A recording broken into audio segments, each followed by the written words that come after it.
Vikramshila IAS coaching institute 14 बीघा ऋषिकेश। भारतीय इतिहास कर रहे थे हम लोग, इतिहास में मॉडर्न कर रहे थे। आज करना हमने बंगाल विभाजन 1905। बंगाल विभाजन लॉर्ड कर्जन का सबसे कुख्यात कार्य कौन सा है? बंगाल विभाजन। लॉर्ड कर्जन ने बहुत सारे कार्य किए थे भाई।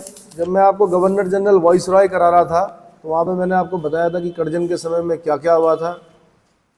तो कर्जन के समय में 1900 कब यानी 1899 से 1905 के बीच में कर्जन के समय में क्या क्या हुआ, पहले ये बता देता हूँ आपको कि एक तो भारतीय विश्वविद्यालय अधिनियम 1904 आया था। क्या आया था?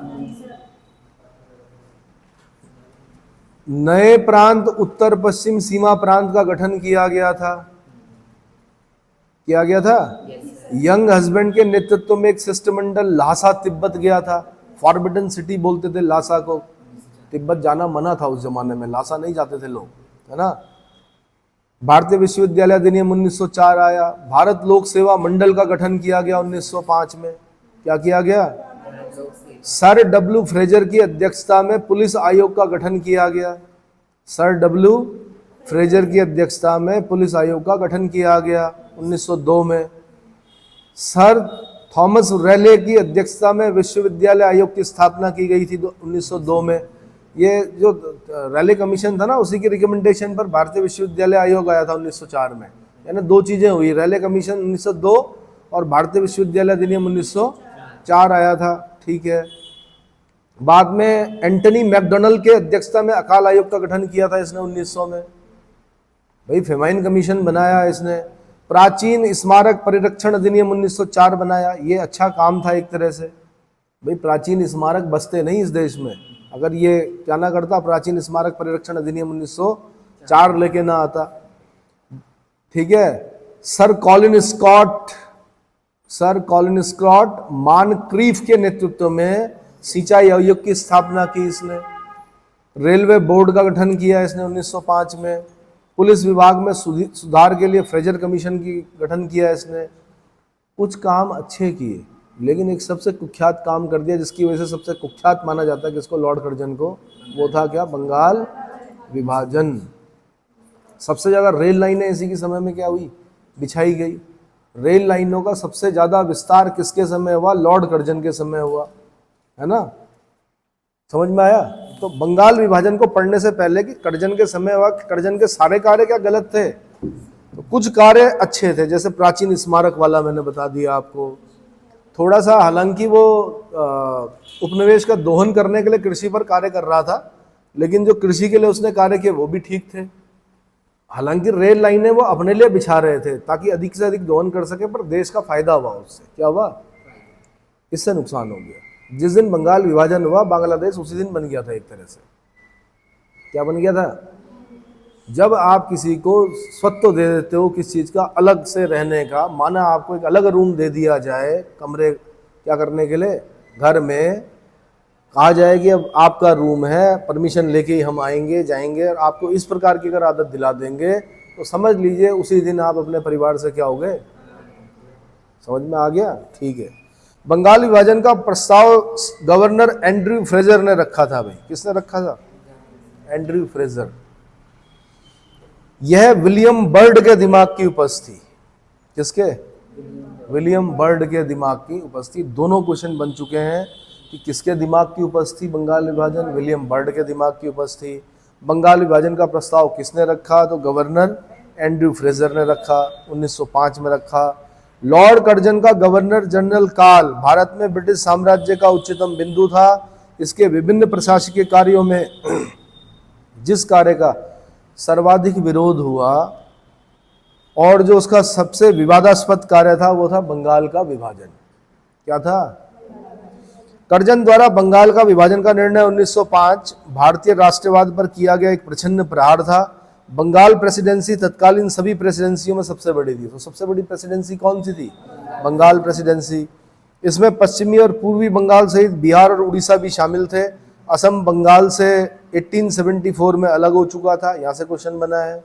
कि असम बंगाल से, असम का पूरा नाम कामरूप है, क्या है, कामाख्या देवी का मंदिर है यहाँ पर। इसका असम बंगाल से कब अलग हुआ? 1874 में, 101 साल बाद रेगुलेटिंग एक्ट के। 1773 में रेगुलेटिंग एक्ट आया था, उसके 101 साल बाद असम बिहार बंगाल से क्या हो गया था? अलग हो गया। 101 ही हुआ। 1773 में 101 जोड़ेंगे 1874 आएगा ना। अंग्रेजी सरकार ने बंगाल को विभाजित करने का कारण यह बताया कि इतने बड़े प्रांत को विभाजित किए बिना इसका शासन सुव्यवस्थित रूप से नहीं किया जा सकता। क्या बताया? कि जी बहुत बड़ा प्रांत है और इसका शासन सुव्यवस्थित रूप से नहीं किया जा कर पा रहे हैं, इसलिए इसके क्या कर रहे हैं? 2 पार्ट कर रहे हैं। लेकिन विभाजन का जो वास्तविक कारण था वो ये था क्योंकि बंगाल उस समय राष्ट्रीय चेतना का केंद्र बिंदु था। क्या था? बुद्धिजीवी लोग थे भाई वहाँ, है ना, राष्ट्रीय चेतना का केंद्र बिंदु था और इसी चेतना को नष्ट करने हेतु बंगाल विभाजन का निर्णय लिया गया। बंगाल को केवल बंगालियों के प्रभाव से मुक्त करने के लिए ही नहीं बांटा गया, बल्कि बंगाल में बंगाली आबादी को कम करना भी सरकार का उद्देश्य था। क्या था? ऐसा ही कुछ कार्य आपने देखा होगा, कुछ समय पहले एक मधेसी आंदोलन चला था नेपाल में। नेपाल में जब आप मधेसी आंदोलन पढ़ेंगे तो नेपाल का डिवीजन कुछ इस तरह से किया गया कि जो मधेसी वाला जो वो था ना, वो मतलब एक तरह से क्या हो गए थे, जो कहाँ रहते हैं, मैदानी भागों में रहते हैं, नेपाल के नीचे नीचे तराई वाले भागों में। उसको पढ़ना आप तो हल्का हल्का देखिएगा, जैसे कहीं ना कहीं कंसेप्ट जो उठाया गया वो ऐसे ही उठाया गया कि बंगाल में केवल बंगालियों के प्रभाव से मुक्त करने के लिए नहीं बांटा गया, बल्कि बंगाल में बंगाली आबादी को कम करना भी सरकार का क्या था? उद्देश्य था। बंगाल विभाजन में एक और विभाजन धार्मिक आधार पर विभाजन अंतर्निहित था, हिंदू और मुस्लिम। क्या? हिंदू और 20 जुलाई 1905 को बंगाल विभाजन के निर्णय की घोषणा हुई। घोषणा कब हुई? 20 जुलाई 1905 को हुई कि भैया बंगाल विभाजन किया जाए। प्रभावी नहीं बोल रहा हूं मैं, घोषणा बोल रहा हूं। क्या बोल रहा हूं? 20 जुलाई 1905 ईस्वी को बंगाल विभाजन के निर्णय की घोषणा हुई। 7 अगस्त 1905 को कलकत्ता के टाउन हॉल में संपन्न एक बैठक में स्वदेशी आंदोलन की घोषणा हुई तथा बहिष्कार प्रस्ताव पारित किया गया। भाई 20 जुलाई 1905 को अगर ये बोला जाएगा कि बंगाल का विभाजन किया जाएगा तो क्या उसकी प्रतिक्रिया नहीं होगी? उसकी प्रतिक्रिया होगी। 7 अगस्त 1905 को कलकत्ता के टाउन हॉल में ये प्रतिक्रिया के रूप में स्वदेशी आंदोलन और बहिष्कार प्रस्ताव पारित हुआ। 16 अक्टूबर 1905, ये डेट याद करनी है आप। कौन सी? 16 अक्टूबर 1905 को बंगाल विभाजन की योजना प्रभावी हो गई। अब जब पूछेगा प्रभावी कब हुई तो आपने बोलना है 16 अक्टूबर 1905। विभाजन के बाद पूर्वी बंगाल और असोम को मिलाकर एक नया प्रांत बनाया गया जिसमें राजशाही, चटगांव, ढाका आदि सम्मिलित थे, जहाँ की कुल जनसंख्या 3 करोड़ 10 लाख थी, जिसमें 1 करोड़ 80 लाख मुसलमान और 1 करोड़ 20 लाख हिंदू थे। ढाका यहाँ की राजधानी थी।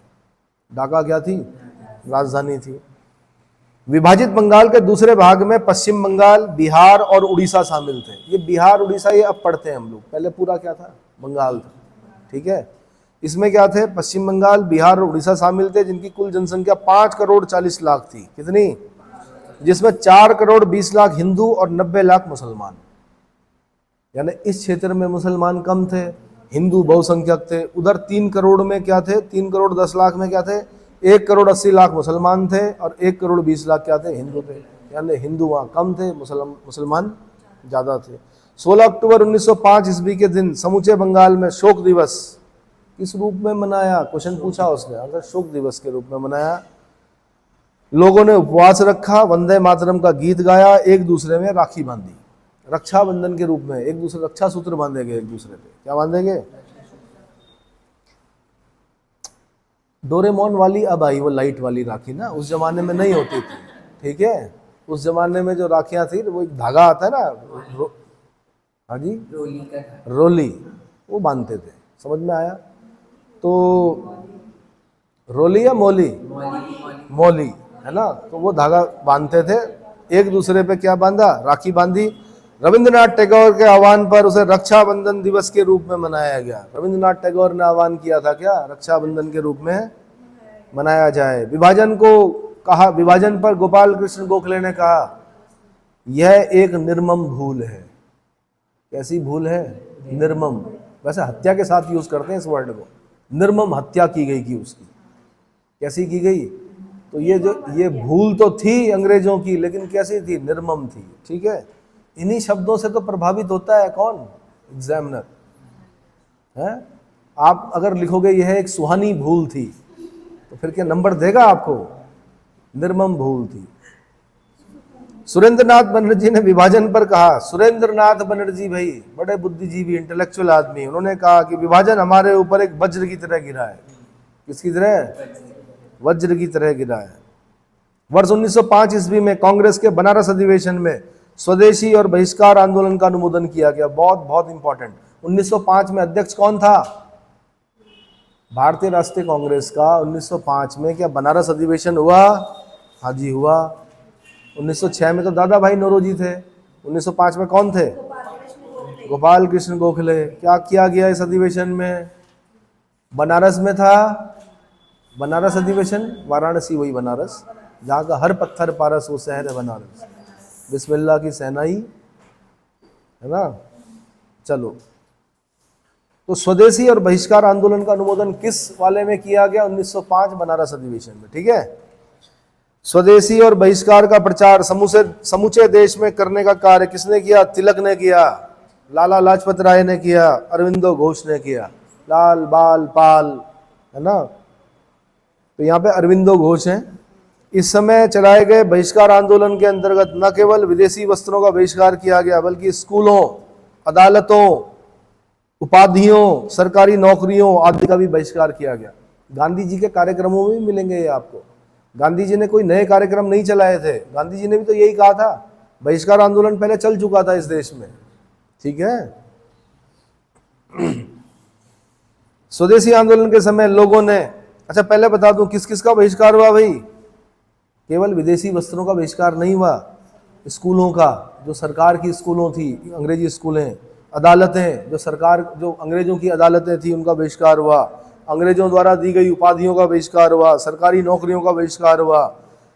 बाद में समझ गए थे गांधी जी ने जब अपने कार्यक्रम चलाए, तो उस समय बहुत बाद की बात कर रहा हूँ मैं, उनके जो कार्यक्रम दिखते हैं वहाँ पे उन्होंने सरकारी नौकरियाँ छोड़ने के लिए नहीं कहा, उन्होंने कहा अवैतनिक पदों को छोड़ो। क्योंकि गांधी भी समझ गए थे कि यार अगर मैं सरकारी नौकरी छोड़ने के लिए कहूँगा तो क्या छोड़ेंगे लोग? तुम छोड़ोगे? अगर तुम्हें नौकरी मिल गई इतना पढ़ने के बाद, और माना मैं कभी आह्वान करूं कि बच्चों तुम्हें, मैंने कभी यहाँ इस इंस्टीट्यूट में पढ़े थे, अब मैं आह्वान कर रहा हूं कि आप नौकरियां छोड़ दो अपनी सरकारी, छोड़ोगे? हाँ जी,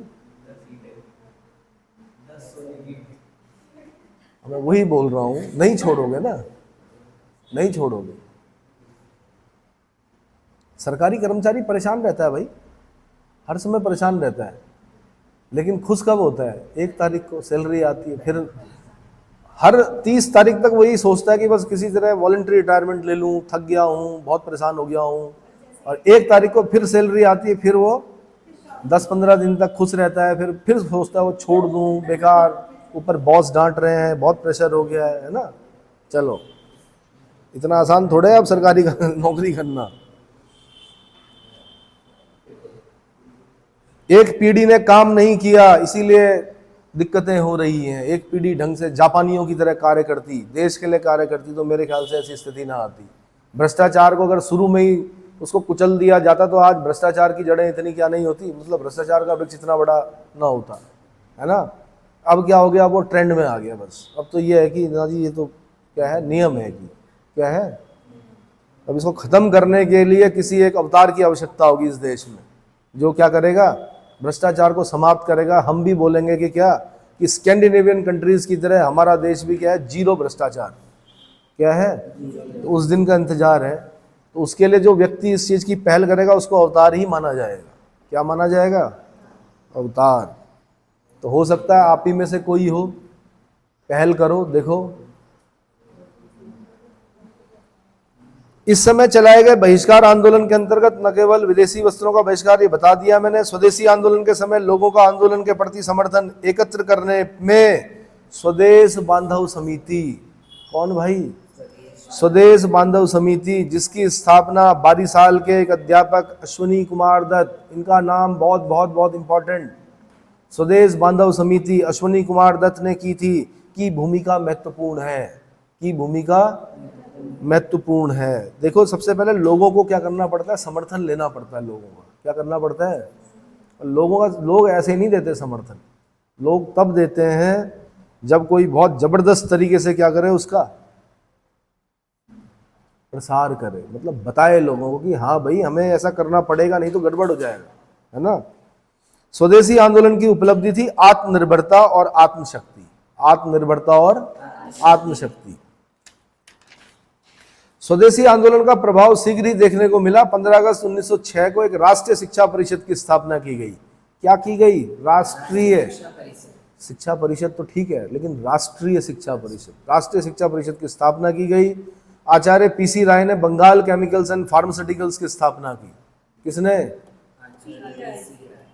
इन्होंने कहा अंग्रेजी क्यों खोले भाई, एक भारतीय ने खोला, पीसी राय बंगाली थे मेरे ख्याल से, इन्होंने बंगाल केमिकल्स एंड फार्मास्यूटिकल्स की क्या की, स्थापना की। स्वदेशी आंदोलन का प्रभाव बंगाल के सांस्कृतिक क्षेत्र में देखने को मिला। बंगला साहित्य के लिए यह समय स्वर्ण काल जैसा था। क्या था, स्वर्ण काल जैसा था। टैगोर ने इस समय अमार सोनार बांग्ला, आज बांग्लादेश का क्या है, राष्ट्रगान है, लेकिन राष्ट्रगान भले ही बांग्लादेश में गाया जाता है, लेकिन लिखा किसने था, रविंद्रनाथ टैगोर ने। जनगण मन भी उन्होंने ही लिखा है, भारत भाग्य विधाता जॉर्ज पंचम के लिए, है ना। अमार सोनार बांग्ला 1912 नामक गीत लिखा, जो वर्ष 1971 में बांग्लादेश का राष्ट्रगान बना। ठीक है, रविंद्रनाथ टैगोर ने उनके गीतों के संकलन गीतांजलि के लिए साहित्य का नोबेल पुरस्कार मिला 1913 में। पहले भारतीय हैं जिन्हें नोबेल पुरस्कार से सम्मानित किया गया 1913 में। किसके लिए, गीतांजलि के लिए। कला के क्षेत्र में अवनींद्रनाथ टैगोर ने पाश्चात्य प्रभाव से बिल्कुल अलग पूर्ण स्वदेशी पारंपरिक कला से प्रेरणा लेकर चित्रकारी शुरू की। क्या की, चित्रकारी शुरू की। बहुउद्देश्य कार्यक्रम वाले स्वदेशी आंदोलन ने देश के एक बड़े हिस्से को अपने प्रभाव में ले लिया, जिसमें जमींदार, शहरी, निम्न मध्यम वर्ग, छात्र और महिलाएं भी शामिल थी। कमाल की बात है कि महिलाएं शामिल हुई। 1857 के रिवोल्ट में कम दिखती हैं आपको महिलाएं, रानी लक्ष्मीबाई दिखती हैं आपको, बेगम हजरत महल, बड़े ऊंचे परिवार की महिलाएं दिखती हैं, लेकिन यहाँ पर आपको आम परिवारों की निम्न वर्ग और निम्न मध्यम वर्ग की महिलाएं भी क्या करती हैं, प्रतिभाग करते हुए दिखाई देती हैं। स्वदेशी आंदोलन के समय पहली बार महिलाओं ने पर्दे से बाहर आकर धरनों और प्रदर्शनों में हिस्सा लिया। क्या किया, देखिए भाई, महिलाएं ना हर एक जगह पर, मतलब पर्दे में ही रही अधिकतर। कहाँ पर्दा, मतलब काम नहीं किया उन्होंने पहले, लेकिन कुछ घटनाएं ऐसी होती हैं जो कि पूरा ट्रेंड बदल देती हैं। जैसे वर्ल्ड वॉर, क्या, जब वर्ल्ड वॉर हुए ना, तो उसके दुष्प्रभाव तो हैं, लेकिन उसका एक सही प्रभाव ये है कि आज यूरोप में आपको सब वर्किंग दिखेंगी महिलाएं। क्या दिखेंगी आपको, वहाँ वैसे नहीं दिखेंगी महिलाएं, क्या घर पे नहीं दिखाएंगी, पर्दे में नहीं दिखेंगी, सब अपना आज़ाद जीवन जीती हैं। महिला सशक्त हैं वहाँ की महिलाएं, सब अपना कार्य करती हैं, सब जॉब करती हैं। ठीक है, तो वो कैसा हुआ, वो पैटर्न कैसे हुआ, वहाँ पर भी दिक्कतें थी, वहाँ पर भी अंदर ही मतलब पर्दे में ही रहा करती थी महिलाएं। वर्ल्ड वॉर हुआ, सारे पुरुष क्या हो गए, चले गए युद्ध में। अब युद्ध में चले गए तो यहाँ का काम कौन संभालेगा भाई, लिखत पढ़त बहुत सारी चीज़ें होती है लड़ाई के टाइम पे, तो महिलाओं ने संभाला और बहुत अच्छे से संभाला, और वो एक ट्रेंड बन गया। उसके बाद महिलाएं क्या हो गई, फिर उन्होंने पीछे मुड़ के नहीं देखा यूरोप की महिलाओं ने। तो भले ही विश्व युद्धों ने विध्वंस तो किया, लेकिन साथ में महिलाओं को बाहर निकालने का कार्य भी किया, और आज वो क्या है, ट्रेंड में। हमारे देश में धीरे धीरे हो रहा है, लेकिन सिर्फ कहाँ पर हो रहा है, जो शिक्षित वर्ग है वहीं पर हो रहा है। उन शिक्षित वर्गों में भी कई बार बाहर नहीं भेजते हैं, क्या करते हैं, पढ़ाते हैं, डिग्री दिलाते हैं, जैसे ही बात आती है कि जॉब जी अब बेंगलुरु में लगेगी तो मना कर देते हैं घर वाले, करते हैं। अभी वहाँ तक नहीं पहुँचे हम लोग, कहाँ तक कि जहाँ पे आप स्वतंत्र होकर क्या कर सकें, बाहर जा सकें, आ सकें। ठीक है, क्या विश्व युद्ध की आवश्यकता है, हाँ कर लो। There is none so good war and a bad peace. आज तक कोई ऐसा युद्ध नहीं था जो अच्छा था, कोई भी शांति ऐसी नहीं थी जो बुरी थी। ठीक है। तो स्वदेशी आंदोलन के समय पहली बार महिलाओं ने पर्दे से बाहर आकर धरनों और प्रदर्शनों में हिस्सा लिया। और एक चीज और समझ लो, जब आधी जनसंख्या क्या है कि अगर देश की अर्थव्यवस्था में क्या नहीं कर रही है, भागीदारी नहीं कर रही है, काम तो कर रही है, ऐसा नहीं है, इकोनॉमिस्ट भी मानते हैं कि देख रेख करना, किनकी, शिशुओं की देख रेख करना, भोजन बनाना, योगदान मानते हैं उसको, लेकिन उसका इकोनॉमिक वैल्यू, उसकी मॉनेटरी वैल्यू नहीं निकलती है। दरअसल क्या नहीं निकलती है, मौद्रिक मूल्य नहीं निकलता है। माता जी अगर खाना बना, भाई 3 टाइम काम होता है, क्या करना, नाश्ता, दिन में खाना, रात का डिनर, साथ में आप लोगों की देखभाल, तो क्या उसका मौद्रिक मूल्य निकाला जा सकता है? क्या देश की इकोनॉमी में उसका वो होता है? नहीं होता है।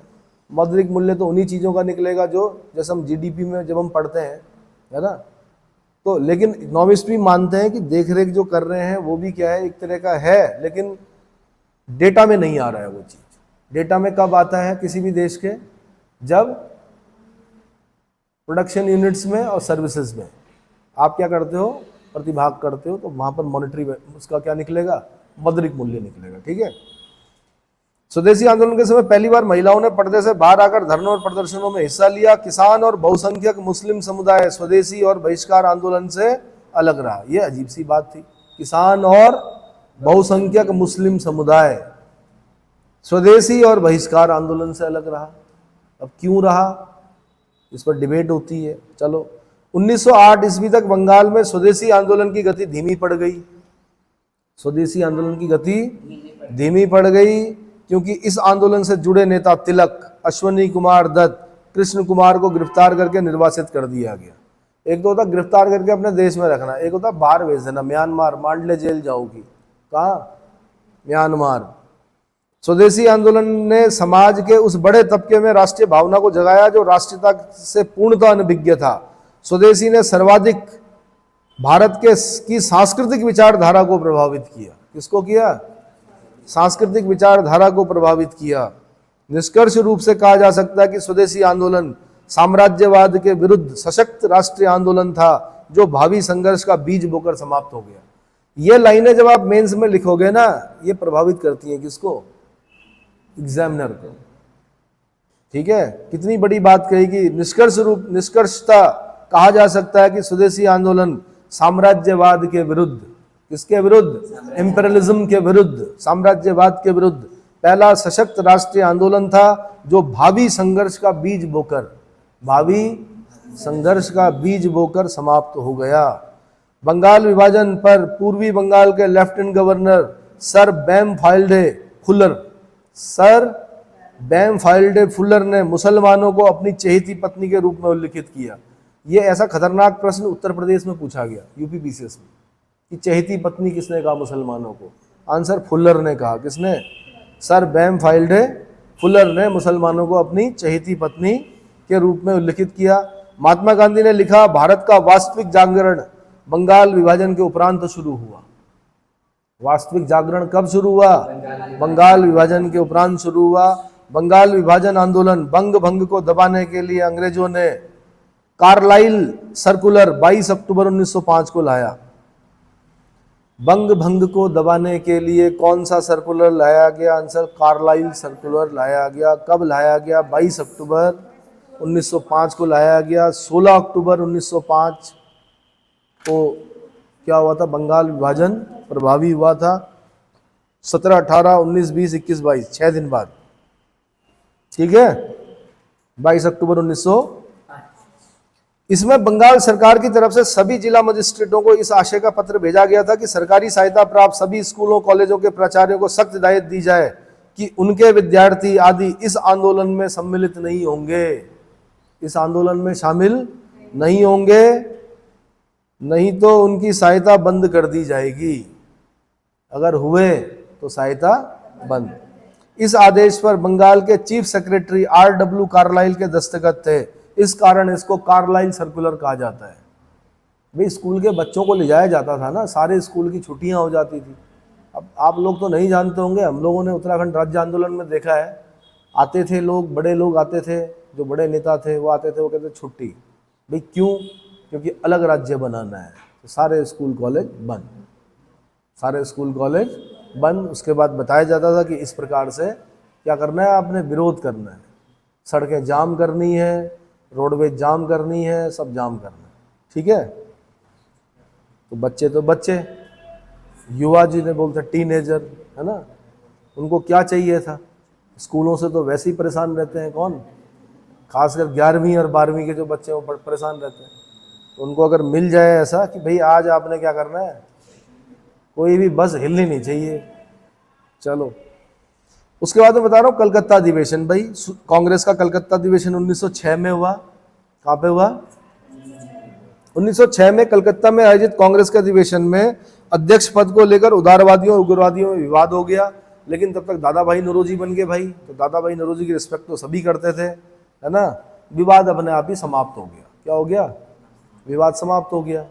रिस्पेक्ट दोनों लोग करते थे ना, लाल बाल पाल भी करते थे उनकी रिस्पेक्ट। अब वो अध्यक्ष बन के तो कैसे बोलते कि आप हमारा बनेगा। कलकत्ता के कांग्रेस अधिवेशन में उग्रवादियों ने स्वदेशी, बहिष्कार, राष्ट्रीय शिक्षा और शासन से जुड़े 4 प्रस्ताव पास करवा लिए। कौन कौन से? क्वेश्चन पूछेगा, स्वदेशी, बहिष्कार, राष्ट्रीय शिक्षा और शासन से जुड़े 4 प्रस्ताव पास किए गए किस अधिवेशन में? तो कांग्रेस के कलकत्ता अधिवेशन में। राष्ट्रीय कांग्रेस के कलकत्ता अधिवेशन 1906 में दादा भाई नौरोजी ने पहली बार स्वराज शब्द का उल्लेख किया। दादा भाई नौरोजी ने पहली बार स्वराज शब्द का उल्लेख किया। स्वराज कब? 1906। वैसे दादा भाई नौरोजी उदारवादी हैं, इनके स्वराज का मतलब कुछ और है, अंग्रेजों के अंडर में रहते हुए स्वराज, पूर्ण स्वराज नहीं, ठीक है। यानी सत्ता जो रहेगी वो अंग्रेजों की रहेगी, क्राउन की रहेगी, और उसके अधीन हम लोग क्या पाएंगे? स्वराज पाएंगे। चलो, फिर भाई सूरत में हुआ, सूरत का अधिवेशन हुआ 1907 में। 1907 में सूरत में आयोजित कांग्रेस के वार्षिक अधिवेशन में उदारवादियों और उग्रवादियों के अध्यक्ष के पद को लेकर फिर विवाद हो गया, जो कि कहां से शुरू हुआ था? 1905 में वाराणसी के कांग्रेस अधिवेशन से शुरू हुआ था। यह विवाद अपने चरम पर पहुंच गया, कांग्रेस का विभाजन हो गया। उग्रपंथी या उग्रवादी जहां लाला लाजपत राय को कांग्रेस में के सूरत अधिवेशन का अध्यक्ष बनाना चाहते थे, वहीं उदारवादी रास बिहारी घोष को कांग्रेस के सूरत अधिवेशन का अध्यक्ष बनाना चाहते थे। अंततः रास बिहारी घोष अध्यक्ष बनने में सफल हुए। सूरत का कांग्रेस अधिवेशन 26 दिसंबर 1907 को, क्योंकि सूरत ताप्ती नदी के किनारे है, तो ताप्ती नदी के किनारे संपन्न हुआ था। सम्मेलन में उग्रवादियों द्वारा 1906 ईस्वी में पास कराए गए 4 प्रस्ताव, स्वदेशी, बहिष्कार, राष्ट्रीय शिक्षा, स्वशासन के प्रयोग को लेकर विवाद और गहरा हो गया। अंततः दोनों पक्षों में खुले संघर्ष के बाद, खुले संघर्ष मतलब जूते चप्पल चले, क्या चले? एक दूसरे पे मारे, खुला संघर्ष, ठीक है, के बाद कांग्रेस में पहला विभाजन हो गया। क्या हो गया? अप्रैल 1908 में इलाहाबाद में आयोजित, प्रयागराज में आयोजित कांग्रेस के वार्षिक अधिवेशन में कांग्रेस का एक नया संविधान और बैठकों को आयोजित करने के लिए एक नियमावली तैयार की गई। नवीन संविधान के प्रावधानों के बाद उग्रवादियों को अगले 9 वर्षों तक कांग्रेस में प्रवेश प्रतिबंधित हो गया। 9 साल के लिए प्रतिबंधित कर दिया गया 1908 के इलाहाबाद अधिवेशन। अब ये कहाँ पर मिलते हैं? ये लखनऊ में मिलते हैं। कब? 1916 में। कब मिलेंगे? 1916 में, ठीक है। इसके बाद मैं बताऊंगा आपको अगले लेक्चर में मुस्लिम लीग की स्थापना, रॉलेट एक्ट, जलियांवाला बाग हत्याकांड और अन्य चीज़ें, ठीक है।